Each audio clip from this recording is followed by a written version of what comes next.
Hello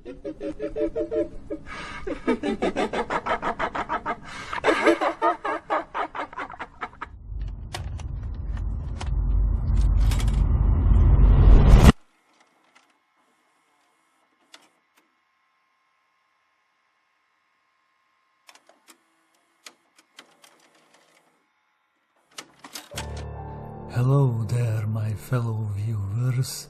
I welcome thee to yet another scary story narration video. Once again, I have probed with my long internet arm most viciously and vociferously the deep and cavernous bowels of Nichan anonymous message board forums to bring you out the best and most disturbing tales about the things that haunt the night. Before we begin, an obligatory disclaimer is in order. The following stories in this video explore a rather dark and depressing topics. Thus, a viewer discretion is very much advised. Also, the following stories in this video may or may not be true, as is the nature of pretty much everything on the internet nowadays. Now, with that said, on with the first story. Our hero in this story is your everyday young adult from Japan, who likes to spend his free time exploring the places of his city that are a little bit off the beaten path, which leads him into a strange encounter with the supernatural. Ooh, spooky. The first story is called The Strange Things I've Experienced at the Abandoned Train Station. My name is Minato Taniguchi, a salaryman whose boredom of mundane existence was shattered by an encounter with the supernatural. This happened just last week, as I am posting this thread on Nichan right now. The incident in question took place in the bustling city of Nagoya, capital of Japan's Aichi Prefecture, a manufacturing and a shipping hub nestled deep in the great Japanese island of Honshu, a place where the modern and traditional intertwine seamlessly.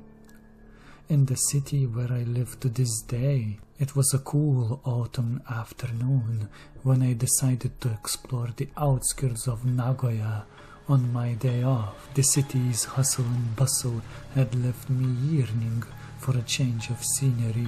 Little did I know, my decision to visit the abandoned railway on the city outskirts would lead me into such a strange and stressful situation where I got more than I was bargained for. The train station stood a good ways outside of the city limits, surrounded by the forest from all sides, with a gravel road leading up to it. A forgotten relic of the bygone age of World War II era. The small train station building looked properly dilapidated, filled with garbage, empty bottles, broken glass, and some needles. There was some obligatory offensive graffiti on the walls, obviously, coupled with moss that by now had overgrown most of the structure. All the bells and whistles you would expect from an abandoned piece of real estate. As I stepped onto the deserted platform, a gust of wind whistled through the rusted cracks of the train station building nearby. "Hashimemashite, my good sir. Are you here to board the train?"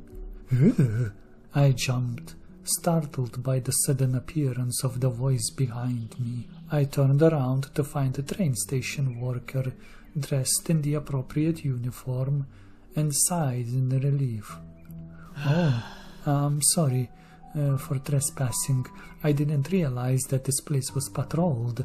I apologized promptly for my intrusion and bowed appropriately. Trespassing?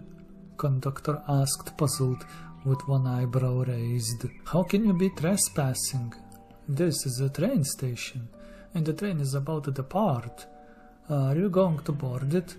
The conductor gestured to the side, where a train was now standing with the doors open, steam gushing from below its wheels.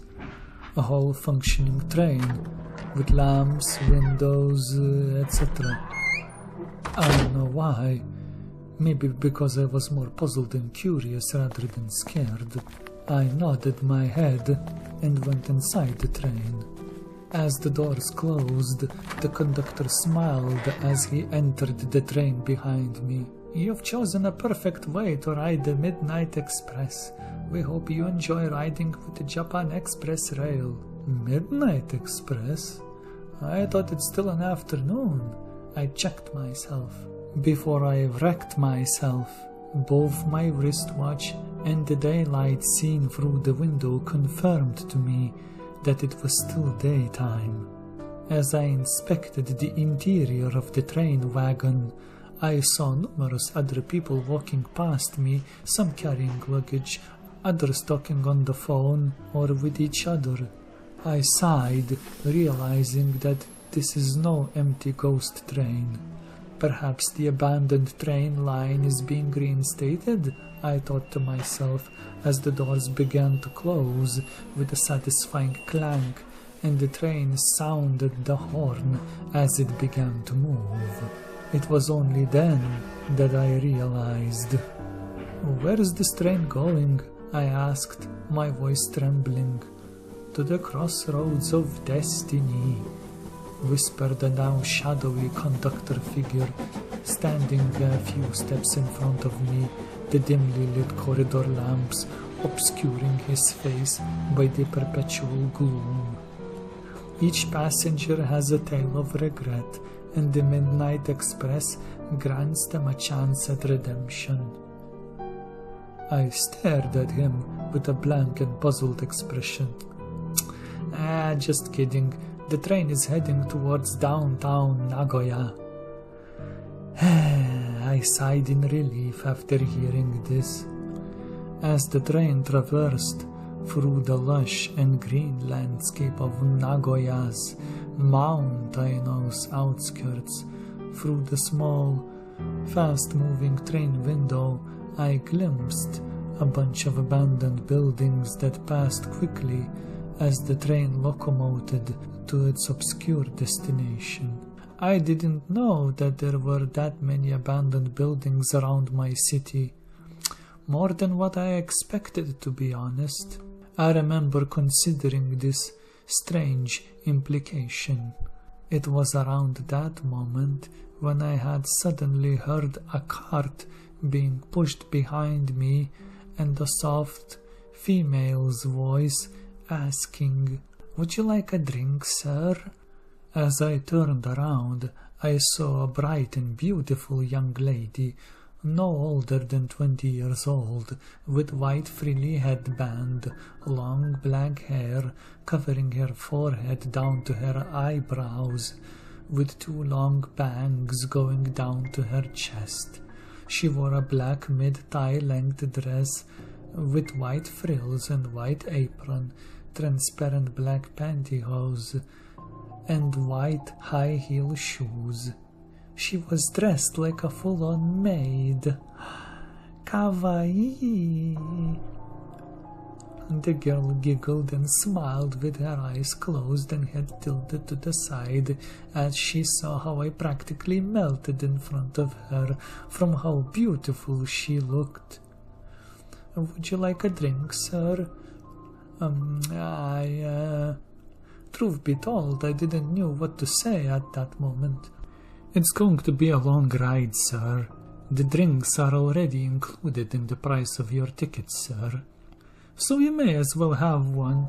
Besides, it's a way of showing our hospitality to our passengers." the girl said as she pulled out a can of some mild alcoholic beverage from the portable freezer in her cart and reached her hand towards me. Well, if you put it that way, then I might as well. I grabbed the drink. Thank you very much. Yoroshiku onegai shimasu, the girl responded, and we both bowed to each other. After that, the young lady pushed the cart past me and then disappeared somewhere deep inside the dimly lit train wagon. I stood in front of the window with my unopened can in hand and simply watched the view of trees and mountains quickly passing as the train continued to speed towards an uncertain location. Looking back, it seemed strange, because judging by the view from the window, the train seemed to be leaving the city of Nagoya behind and heading deep inside the mountains, contrary to what the train conductor has told me. But I wasn't too concerned about it at the time. It's like my brain was on autopilot or something. I didn't really care about anything, at least from what I can remember. Looking back, what most likely had happened is that we were going in circles around the city. Then the train came to a sudden halt at a train station which, at least judging by the look from the small train window, has seen better days. The conductor turned to me, his face as always having this creepy wide smile plastered all over it as he told me these words, grinning all the time. Minato Taniguchi, the only child of Rena Sakaguchi, you must choose your path wisely. The Midnight Express offers no return once you depart, and no refunds. It's stated in our EULA policy in fine print at the back of the ticket with the express permission of the previous Prime Minister of Japan. Huh? What the hell are you talking about? I asked in disbelief. None of this made sense. I was about to ask, how the hell does this creepy train conductor even know my mother's name and last name? But then the train door opened suddenly and with a bang. The conductor looked at the door, then at me, and grinned. I probably did the smartest decision in my life and dashed through the door. Have a nice day. Don't let the door hit you on the way out, the conductor shouted. Then I suddenly felt his 42-size boot hitting my rear as I practically flied out of the train and slammed onto the concrete pavement on the train station.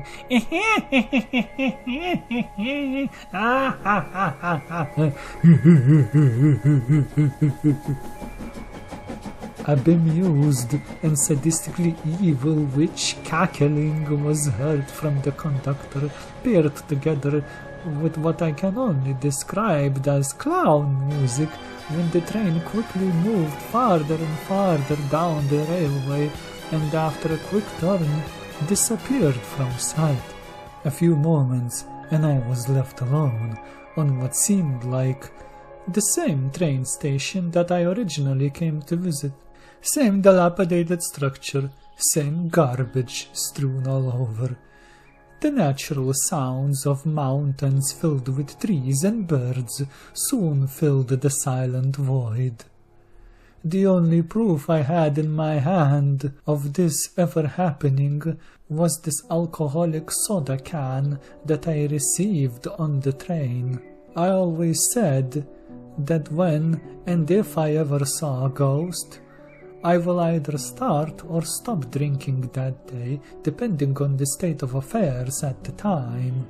Well, I was already into occasionally drinking with my friends on Fridays after work, but I did the smart thing this time. I opened the can, and poured out the contents on the ground. Then I crumpled the can and threw the damn thing over my shoulder, and without looking back, with brisk pace, I walked out of this strange place without ever looking back. Oh, and by the way, as I was walking out of this abandoned train station and on my way to civilization, I saw that the railway track, in more than a few places, was completely broken and in fact even missing a few pieces. No train could ever ride through here. It would be physically impossible.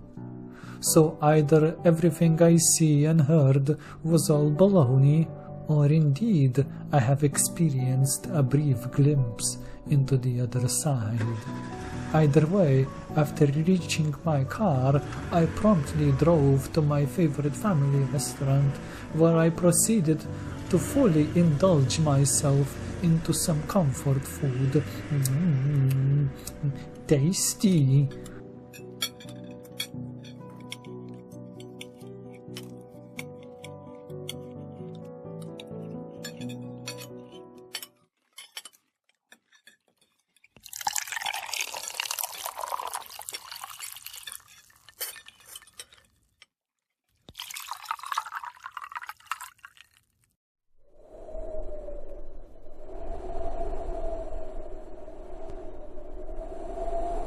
Well then, that was quite the story, wasn't it? I can't say it was the scariest thing I have narrated on this channel so far, but still, the fact that this may or may not have happened to the person in this story, and the fact that he may have created all of it in his head while being out and about in the abandoned train station, does sound scary and very puzzling indeed.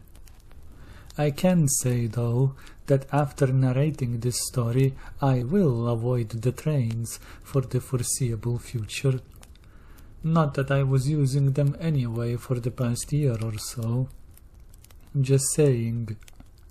At any rate, the heroine in our next story was also interested in hiking and exploring nature, and while she didn't encounter the supernatural, her ordeal was scary nonetheless. This next story is called Why I Will Not Be Visiting Any Forests in the Near Future. I wonder why.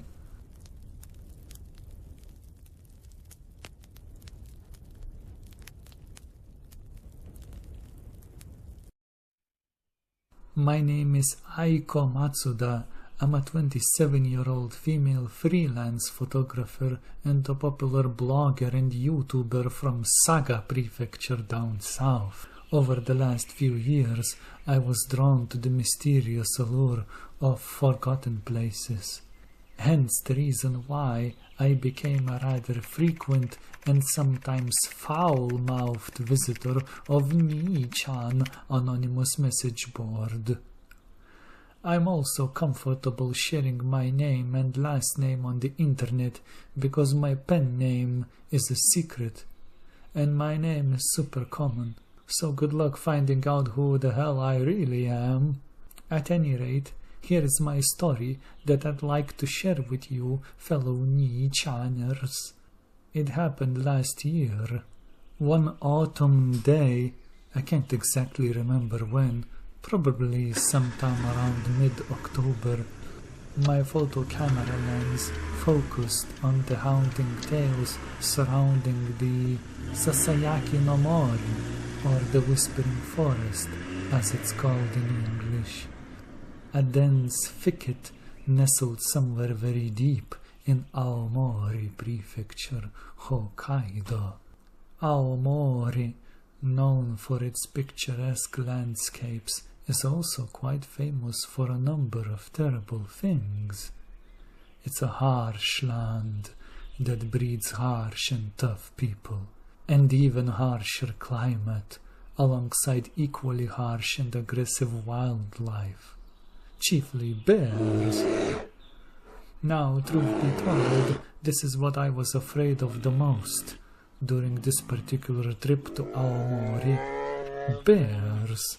The Whispering Forest was said to be a place where the trees themselves held memories, whispering tales of those who dared to venture into their domain. As I entered the forest, the air seemed to have thickened with an uncanny stillness. I felt tense. Maybe it's because this was my first time being alone in the woods. I don't know. The only sounds were the rustling leaves and branches beneath my feet and the distant noises of birds.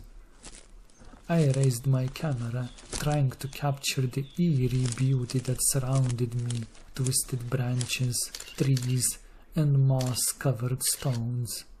I've tried my best to take as many photos as I can of what I can only describe as natural beauty. I was actually quite surprised how little sunlight actually reaches through the dense foliage and tops of the trees. It was sort of twilight, with just small, thin rays of sunlight penetrating from above the trees. The further I delved into the heart of the forest, the more the strange feeling inside me intensified. Soft murmurs, small branches snapping here and there, echoed through the ancient wilderness. At times, it felt as though the forest itself was watching me, or rather its inhabitants. A bear! As I rounded a rather sizable moss-covered boulder, I suddenly stumbled upon an old shrine hidden amidst the gnarled roots of a massive cedar. The shrine's story gate stood weathered and worn, its crimson paint faded by the passage of time. Intricate knots of sacred rope adorned the entrance, a feeble attempt to ward off the spirits that dwelled within. Curiosity overcoming caution, I stepped through the torii gate and into the shrine's courtyard. It was only then I realized that for a short while up till now, the forest was dead silent, apart from what I could only describe as footsteps. More out of instinct driven by fear than a rational mind, I quickly snapped my head and saw a black hooded person rushing towards me while screaming his lungs off.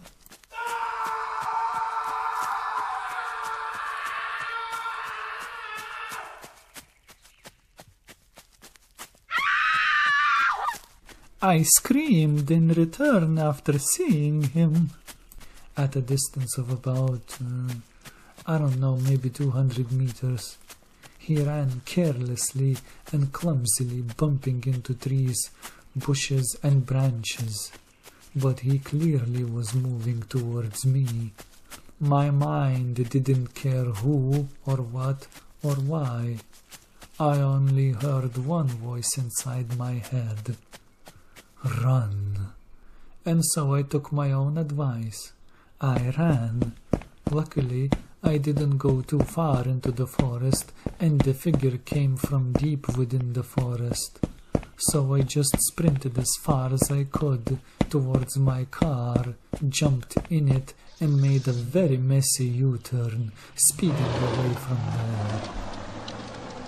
As I drove away, I saw a small figure run out of the forest and stopped in the middle of the road facing me, while panting, its hands resting on its thighs.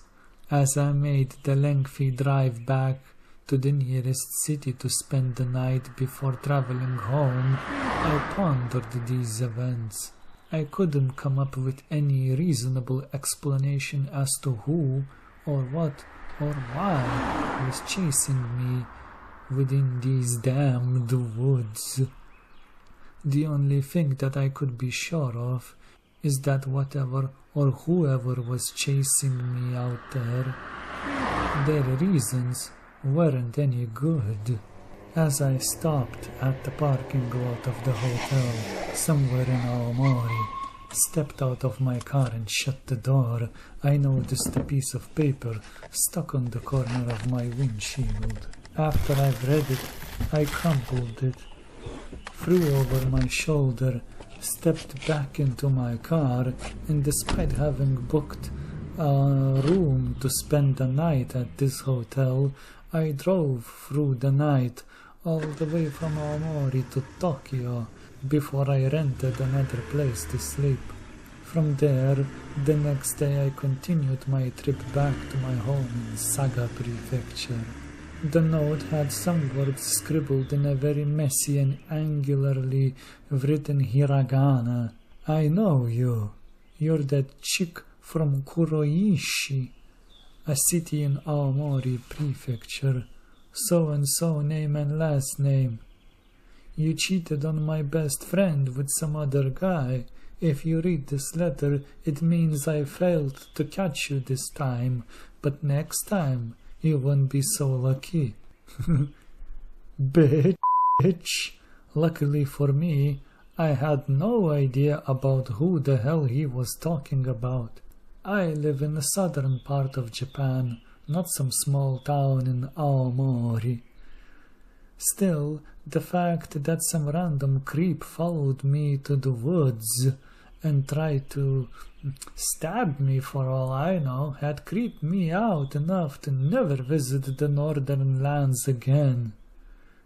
Take care, guys. There's some really messed up people out there.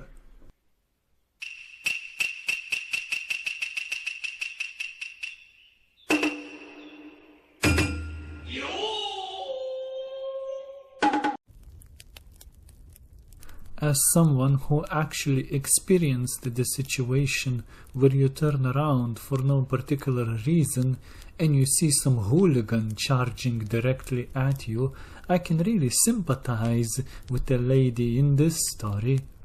This is messed up. I do commend her for driving such a long distance through the country though.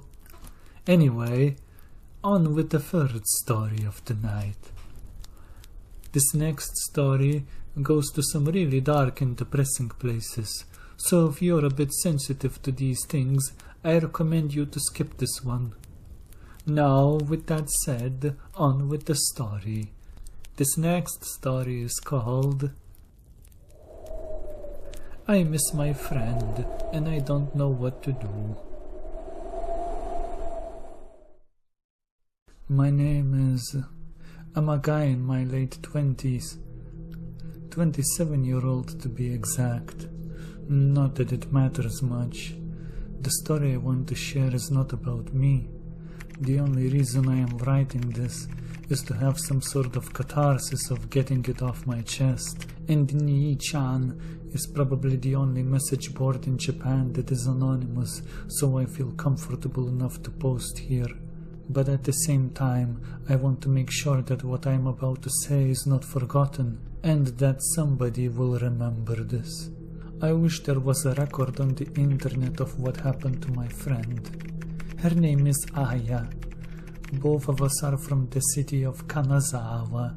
Aya's family, once respected in our small community, fell victim to an insidious web of death that tightened its grip around their lives like a relentless serpent.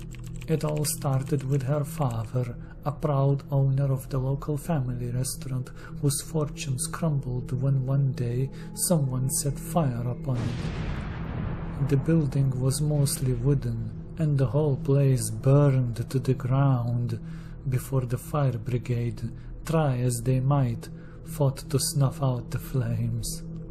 As you are probably well aware, the restaurant business is notoriously competitive. The local joints always compete with one another, trying to one-up each other in food quality and how to balance the costs of ingredients. The profit margins aren't that big neither in private restaurants. Not unless you're a chain. If things go well, a family-owned restaurant can support itself and the employees quite nicely. But you're most likely not going to stack mountains of gold. Not unless you're one of those super posh 5-star joints that cater to billionaires who are more interested in playing with their food than have something to eat. And of course, Aya's family didn't exactly have enough money to rebuild the restaurant building once it had burned down. It doesn't help that the local police are just as incompetent as it is depicted in the manga and in the anime. In fact, no, they're probably worse. What it amounts to is that the case soon went cold, and in the end nobody was found to be guilty of the burned restaurant. Which in the end didn't even matter that much anyway, because nobody compensated Aya's family for the loss of the property.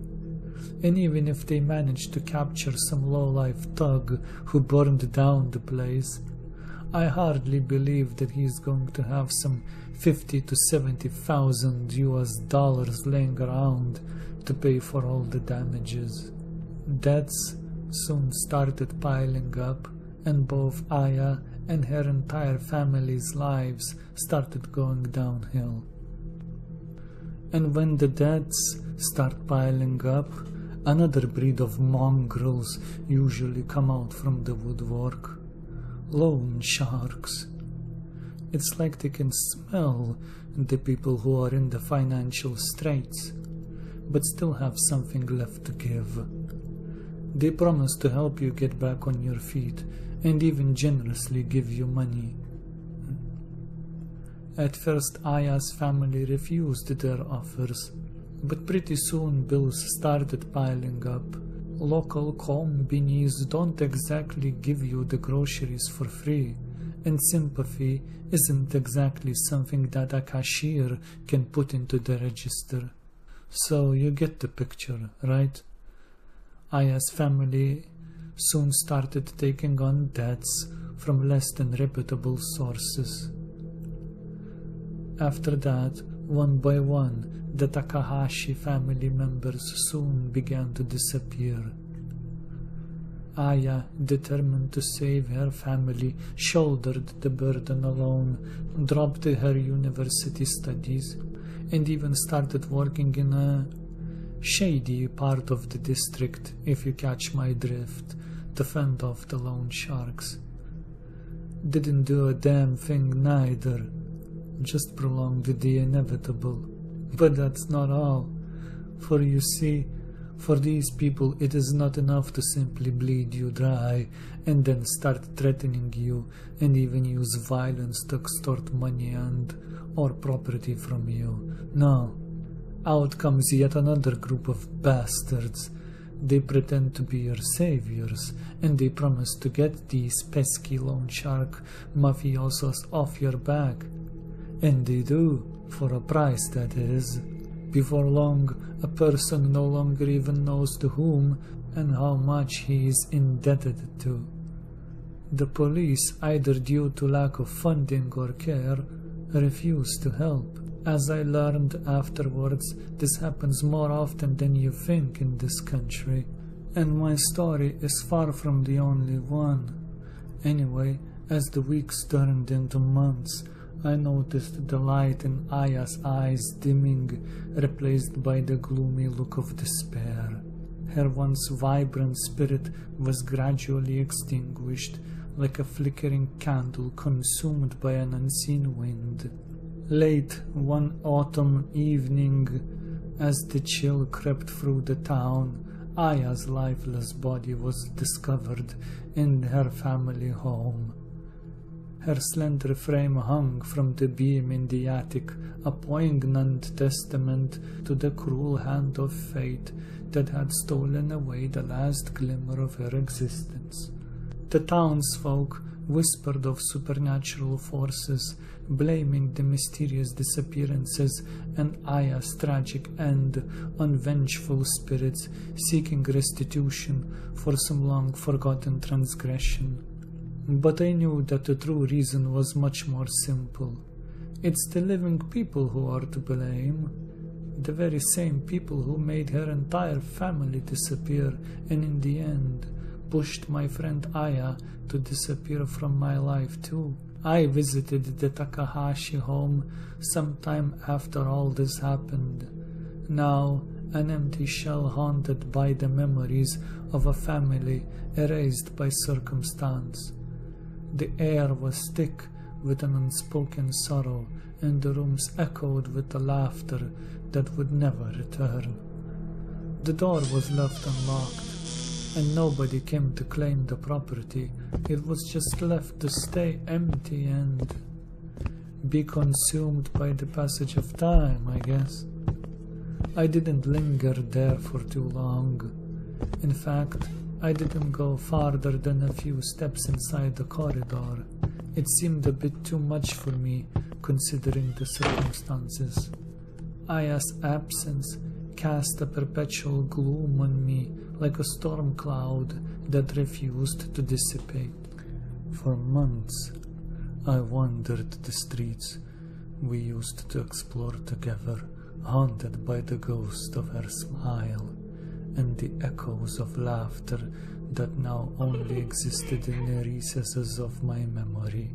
Everywhere I went, I kept remembering how at some point me and Aya were there and did or said something. Because of that, I stopped going out entirely except for work and to the local kombini to buy some food. This lasted for quite a long time. At some point, a thought started creeping into my head that my friend wouldn't want this existence on me. Sort of like, just because the unfairness of the world destroyed her life, she probably wouldn't wish for her disappearance to ruin my life too. Or at least that's what my therapist says. I started having weekly sessions with my therapist as of late. I don't know what else to say, except that the world is cruel and unfair. There is no moral to this story. My friend is gone, and there are no good reasons as to why. The world around us doesn't care about it either way. There is nothing to be learned from this, and after the family members disappeared mysteriously and Aya ended herself, the case of the restaurant arson was also closed. I've been struggling to feel any kind of joy or happiness for many years now, but I'm trying my best to keep moving forward somehow, day after day, hoping that at some point things would get better. I'm sure that my friend would have liked that. Sorry guys that you had to read this. I had to vent.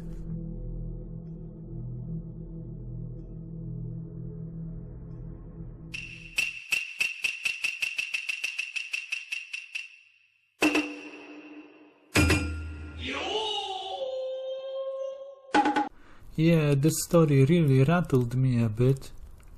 I can really sympathize with the OP's struggle. Sometimes folks are just evil. Ain't no point explaining it.